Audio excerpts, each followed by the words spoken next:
PSSI melakukan langkah konkret untuk menghadapi padatnya jadwal pertandingan putaran ketiga kualifikasi Piala Dunia 2026 zona Asia. Seperti diketahui, skuad asuhan Shin Tae-yong akan menghadapi tuan rumah Bahrain di Bahrain National Stadium pada tanggal 10 Oktober tahun 2024. Kemudian, Rizky Ridho dan kawan-kawan berlanjut menghadapi China di Qingdao Youth Football Stadium pada 5 hari berselang. China sendiri memilih bermain di Qingdao yang jaraknya mencapai 7 jam perjalanan dari Beijing. Langkah itu dinilai sebagai akal-akalan agar tim lawan, termasuk timnas Indonesia, kelelahan. Belum lagi jika ditotal, timnas Garuda harus menempuh perjalanan sekitar 30 jam dari Bahrain ke Qingdao dengan beberapa kali transit. Seakan ogah skuadnya kekelahan, PSSI berencana menyewa pesawat untuk pasukan timnas Indonesia.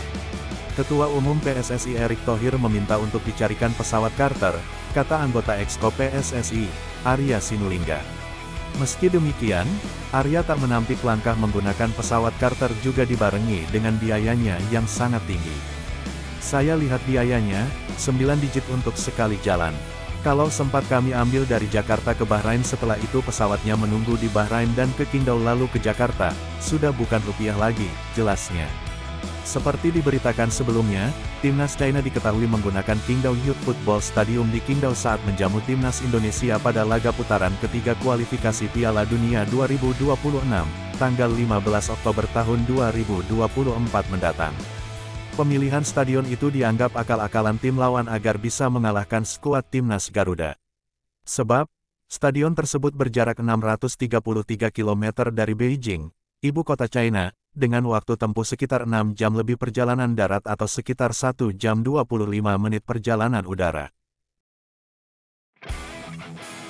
Perbincangan soal pemain naturalisasi terbaru timnas Indonesia memang menarik untuk disimak. Adapun saat ini pihak PSSI masih mengebut proses naturalisasi calon kiper nomor 1 timnas Indonesia, Maarten Paes, yang terhambat status eligible dari FIFA. Namun di saat itu juga, dikabarkan PSSI bergerak dengan senyap untuk mencari pemain keturunan yang berminat menyusul proses naturalisasi. Nama-nama top yang sempat diperbincangkan oleh media salah satunya adalah Ole Romeni, seorang striker klub kasta utama Belanda, FC Utrecht.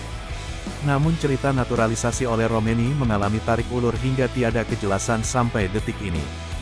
Terbaru, pihak PSSI melalui anggota Exco Arya Sinulinga membocorkan prospek pemain yang sedang menjadi bidikan naturalisasi. Arya tidak menyebutkan secara gamblang siapa sosok tersebut. Namun pria yang juga merupakan tangan kanan Erick Thohir di Kementerian BUMN itu membocorkan kisi-kisi posisi dari calon pemain naturalisasi timnas Indonesia. Arya juga menggaransi bahwa, nama yang sedang diproses oleh PSSI merupakan sosok di luar dari berita yang mayoritas beredar. Arya melanjutkan bila pemain yang dimaksud berasal dari Belanda dan yang akan diproses bermain di posisi gelandang dan bek.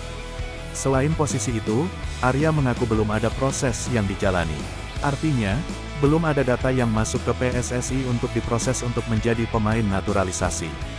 Namun ke depan PSSI bakal mencari opsi pemain untuk selain dua lini tengah dan belakang tersebut.